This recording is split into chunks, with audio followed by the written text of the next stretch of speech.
सात संगत जी प्यार से कहना धन निरंकार जी। सात संगत जी, दासी आज एक ऐसी कथा लेकर आई है जिसमें प्यारी सात संगत जी हमें सतगुरु से प्रार्थना करनी है। सात संगत जी और प्रार्थना के साथ साथ भगवान भी कैसे पूरा कर देते हैं। सात संगत जी वही है कि यदि हम मन से सिमरण कर लेते हैं तो सतगुरु हमारे अंग संग है। फिर कहीं सात संगत जी दूर नहीं है, वो हमारे मन की सुन लेते हैं। सात संगत जी इसी पर एक सत्य कहानी है। सात संगत जी, डॉक्टर मार्क एक प्रसिद्ध कैंसर स्पेशलिस्ट हैं। एक बार किसी सम्मेलन में भाग लेने के लिए सात संगत जी वो किसी दूर शहर में जा रहे थे। वहाँ उनको उनकी नई मेडिकल रिसर्च के महान कार्य के लिए पुरस्कृत किया जाना था। वे बड़े उत्साहित थे, वे जल्दी जल्दी वहां पहुंचना चाहते थे। उन्होंने इस शोध के लिए बहुत मेहनत की थी, बड़ा उतावलापन था उनका उस पुरस्कार इनाम पाने के लिए। सात संगत जी उड़ने के साथ संगत जी लगभग 2 घंटे बाद उनके जहाज में तकनीकी खराबी आ गई सात संगत जी, जिसके कारण उनके हवाई जहाज को आपातकालीन लैंडिंग करनी पड़ी। डॉक्टर मार्क को लगा कि वो अपने सम्मेलन में सही समय पर नहीं पहुंच पाएंगे, इसीलिए उन्होंने स्थानीय कर्मचारियों से रास्ता पता किया और एक टैक्सी कर ली सम्मेलन वाले शहर जाने के लिए। उनको पता था कि अगली फ्लाइट 10 घंटे बाद की है। टैक्सी तो मिली लेकिन ड्राइवर के बिना, इसीलिए उन्होंने खुद ही टैक्सी चलाने का निर्णय ले लिया। सात संगत जी जैसे ही उन्होंने यात्रा शुरू की, कुछ देर बाद बहुत तेज आंधी तूफान शुरू हो गया। रास्ता लगभग दिखना बंद सा हो गया। इस आपाधापी में वे गलत रास्ते की ओर मुड़ गए। लगभग सात संगत जी 2 घंटे भटकने के बाद उनको समझ आ गया कि वो रास्ता भटक गए हैं। थक तो गए ही थे, भूख भी उनको बहुत जोर से लग रही थी। उस सुनसान सड़क पर भोजन की तलाश में वे गाड़ी इधर उधर चलाने लगे। कुछ दूरी पर उनको एक झोपड़ी दिखी। झोपड़ी के बिल्कुल नजदीक उन्होंने अपनी गाड़ी रोकी। परेशान से होकर गाड़ी से उतरे और उस छोटे से घर का दरवाजा खटखटाया। एक स्त्री ने दरवाजा खोला। डॉक्टर मार्क ने उन्हें अपनी स्थिति बताई और एक फोन करने की इजाजत मांगी। उस स्त्री ने बताया कि उसके यहाँ फोन नहीं है। फिर भी उसने उनसे कहा कि आप अंदर आइए और चाय पीजिए, मौसम थोड़ा ठीक हो जाने पर आगे चले जाना। सात संगत जी भूखे भीगे और थके हुए डॉक्टर ने तुरंत हाँ कर दी। उस औरत ने उन्हें बिठाया, बड़े सम्मान के साथ चाय दी व कुछ खाने को दिया। साथ ही उसने कहा, आइए खाने से पहले डॉक्टर से प्रार्थना करें और उनका धन्यवाद कर दें। भगवान से सात संगत जी प्रार्थना करें और उनका धन्यवाद कर दें। डॉक्टर उस स्त्री की बात सुनकर मुस्कुरा दिए और बोले, मैं इन बातों पर विश्वास नहीं करता, मैं मेहनत पर विश्वास करता हूँ, आप अपनी प्रार्थना कर लें। सात संगत जी टेबल से चाय की चुस्कियाँ लेते हुए डॉक्टर उस स्त्री को देखने लगे जो अपने छोटे बच्चे के साथ प्रार्थना कर रही थी।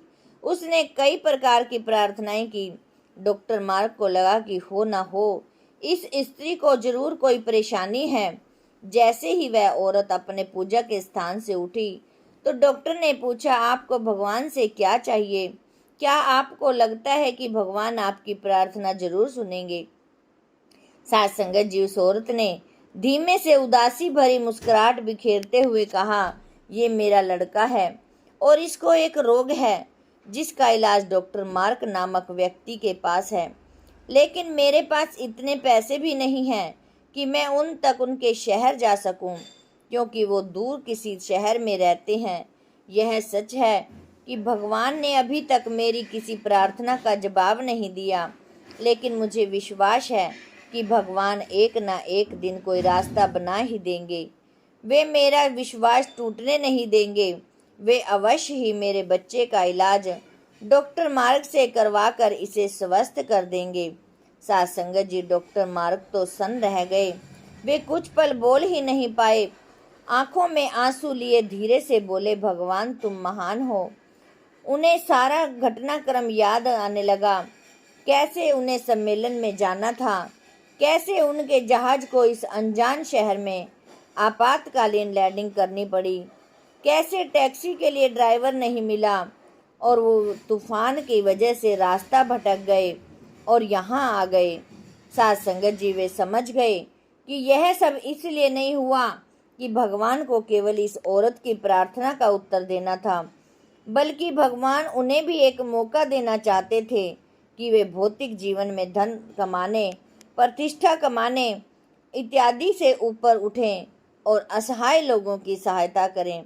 साथ संगत जी डॉक्टर समझ गए कि भगवान चाहते हैं कि मैं उन लोगों का इलाज करूं जिनके पास धन तो नहीं है किंतु जिन्हें भगवान पर विश्वास है।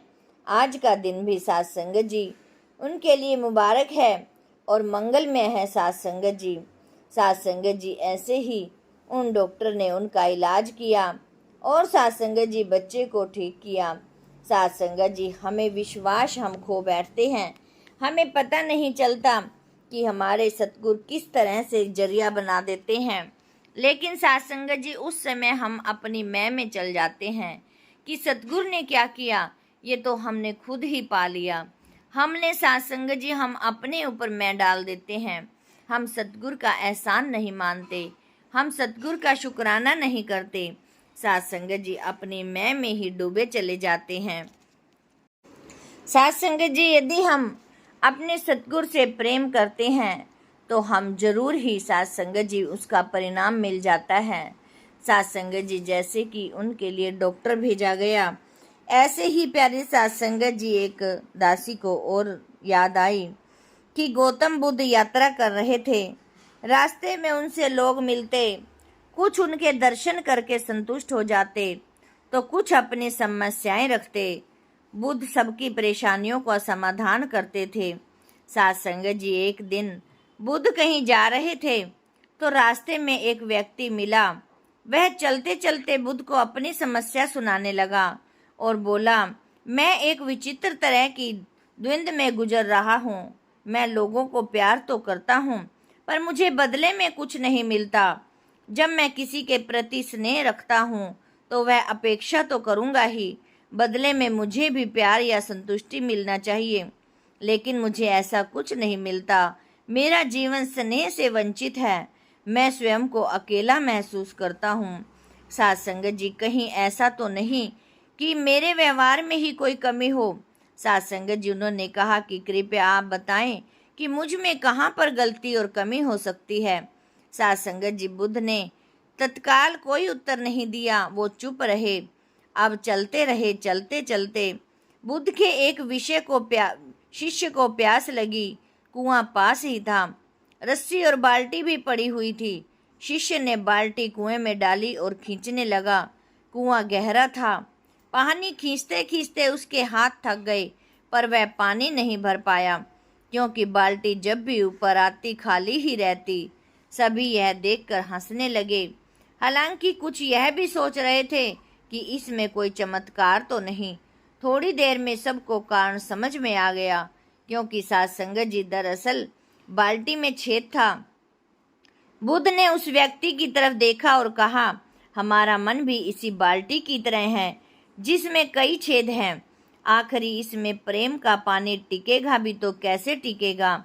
मन में यदि सुराख रहेगा तो उसमें प्रेम भरेगा कैसे? क्या वह रुक पाएगा? तुम्हें प्रेम मिलता भी है तो टिकता नहीं है, तुम उसे अनुभव नहीं कर पाते क्योंकि मन में बदले की अपेक्षा रूपी विकार का छेद है। तुम प्रेम दो पर अपेक्षा छोड़ दो।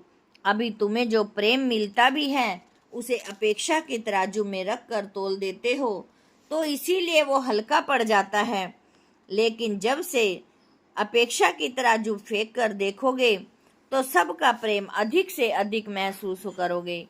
साथ संगत जी हमारी भी यही हालत है कि हम साथ संगत जी थोड़ा सा किसी का कोई काम कर देते हैं या फिर साथ संगत जी दो बात कर लेते हैं तो हम बदले में यही सोचते हैं कि हमें भी इसके बदले हमें यही मिलना चाहिए। लेकिन साथ संगत जी हमें निस्वार्थ होकर सेवा करनी चाहिए, हमें निस्वार्थ होकर सिमरन करना चाहिए। हमें निस्वार्थ होकर गुरु की शरण में जाना चाहिए। निस्वार्थ होकर ही साथ संगत जी संतों के चरण डलवाने चाहिए। साथ संगत जी, जब हम सोचते हैं कि हमारा कोई काम अड़ गया तो हम सोच लेते हैं कि आज महात्मा जी के चरण डलवा लेते हैं, या फिर हमारा कोई बिजनेस ठप हो गया तो आओ हम दुकान पे अपनी शॉप पर महापुरुषों के चरण डलवा देते हैं। नहीं साथ संगत जी, ऐसे नहीं करना, क्योंकि साथ संगत जी हमें करने से, दुख आने से पहले ही यदि हम वो चरण डलवा लें तो वो दुख आएगा ही नहीं। साथ संगत जी, कहा भी जाता है कि जब तक हम प्रभु की शरण में रहते हैं तो हमारे ऊपर दुख आ ही नहीं सकते। साथ संगत जी, लेकिन ये विश्वास की बात है। जो भी साथ संगत जी विश्वास के साथ करते हैं, साथ संगत जी उन्होंने आजमाया भी होगा कि सतगुरु उनसे दूर नहीं है, उनके काम अपने आप बनते चले जाते हैं। प्यारी साथ संगत जी, विश्वास पर ही साथ संगत जी कायम है। विश्वास पर ही प्यारी साथ संगत जी हम सेवा सिमरन सत्संग कर सकते हैं। विश्वास पर ही भक्ति कर सकते हैं। विश्वास पर ही साथ संगत जी हमें नित्य प्रतिदिन सेवा भाव रखने चाहिए। साथ संगत जी, दासी इन्हीं वचनों से आप जी से इजाज़त चाहेगी। साथ संगत जी, दासी के चैनल को भी लाइक, शेयर और साथ संगत जी सब्सक्राइब जरूर कर देना, ताकि साथ संगत जी दासी आप जी के साथ जुड़ी रहे और आप जी का आशीर्वाद लेती रहे।